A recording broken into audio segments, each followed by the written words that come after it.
Yo, what's going on, everybody? I'm your boy Numbskull, and welcome back to the party. Today I'm gonna be doing a double upload as I missed yesterday's upload once again. So, I'm fulfilling Homegirl Right Here's request and doing a mind and molecule video on Alprazolam, also well known by its common brand name, Xanax.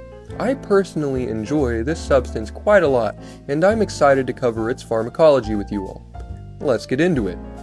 Alright, so Xanax is one of those substances that almost everybody has heard of, but very few people actually understand on a pharmacological level.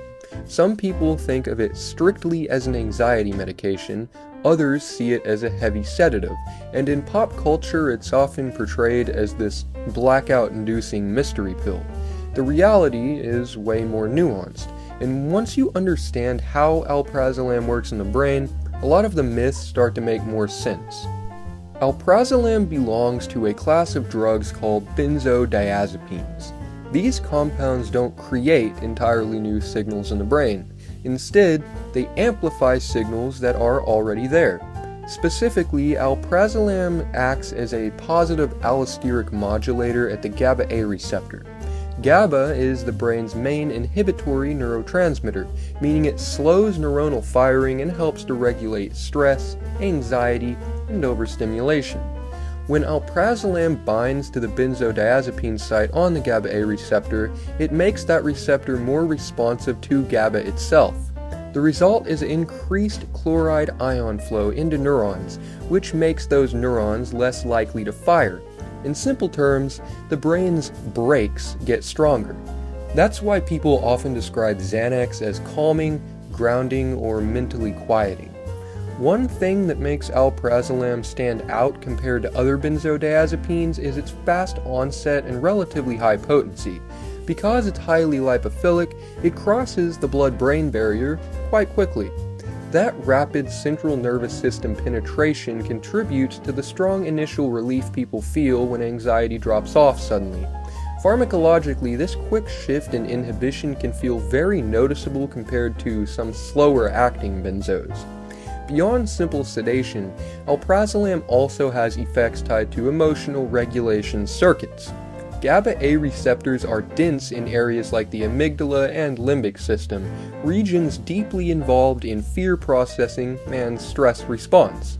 When those circuits are dampened, the sense of urgency or emotional intensity often decreases. Thoughts may feel less overwhelming and physical tension tends to ease. Subjectively, people report a wide range of effects depending on context and individual biology. Lower exposures often feel like relief from racing thoughts, smoother social interaction, or a sense of internal quiet. As the inhibitory effect increases, coordination, memory formation, and reaction time begin to slow. This is where the reputation for blackouts comes from. Benzodiazepines can impair the hippocampus, which plays a major role in forming new memories. Someone might appear awake and functional while the brain isn't properly recording events. Another interesting layer is Alprazolam's influence on dopamine signaling. It doesn't directly stimulate dopamine release the way classic euphoriants do, but by reducing inhibitory stress circuits, it can indirectly increase feelings of reward or relief. That relief component is powerful.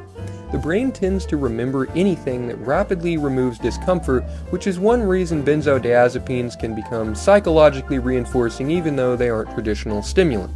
Pharmacokinetically, Alprazolam has a shorter half-life compared to some other benzodiazepines. This shorter duration can make the effects feel more intense up front and then fade more noticeably, which sometimes leads people to describe a sort of rebound of anxiety as it wears off. That rebound isn't necessarily new anxiety being created, it's often the nervous system returning to baseline after a period of enhanced inhibition. Physiologically, Alprazolam reduces muscle tension, slows certain reflexes, and dampens the body's stress response.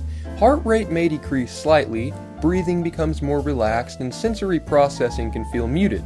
Unlike substances that dramatically alter perception, Xanax typically leaves the external world looking normal while shifting how strongly you react to it internally. Now, it is important to talk about dependence and tolerance from a neuroscience perspective. Because benzodiazepines enhance inhibitory signaling, the brain can adapt by reducing receptor sensitivity over time. If exposure becomes frequent or prolonged, the nervous system may start to rely on that external boost to maintain balance. This is why abrupt changes after repeated use can feel uncomfortable or destabilizing. The brain is essentially recalibrating its inhibitory and excitatory systems. Another piece people don't always realize is how strongly alprazolam affects decision-making circuits. Reduced anxiety can feel liberating, but it can also lower caution and impulse control in a way similar to alcohol. That combination of emotional quieting and impaired memory formation is what gives Xanax its unpredictable reputation when used without awareness of its pharmacology.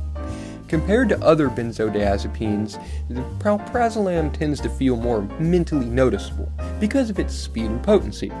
Diazepam might feel smoother and longer lasting, clonazepam might feel more stabilizing, but alprazolam often comes across as a sharp and immediate in its effect profile. Now, that doesn't make it stronger in every sense, it just means its onset and receptor affinity create a very distinct experience curve. And finally, when we zoom out, alprazolam is a clear example of how powerful modulation of inhibitory neurotransmission can reshape consciousness without creating classic hallucinations or stimulation. It doesn't add new layers to perception, but instead it subtracts intensity from what's already there.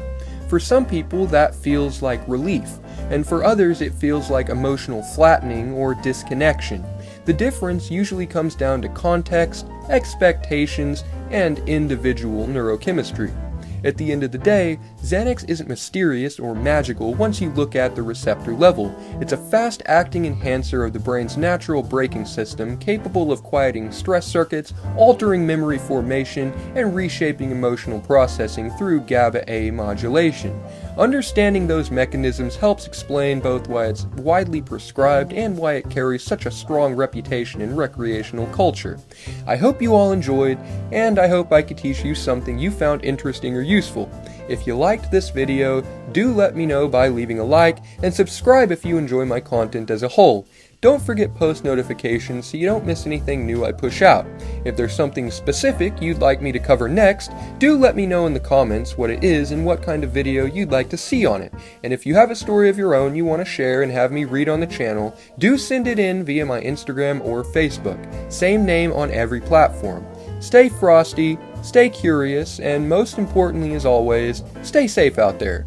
And with that, I will of course see all of you in the next one. Peace.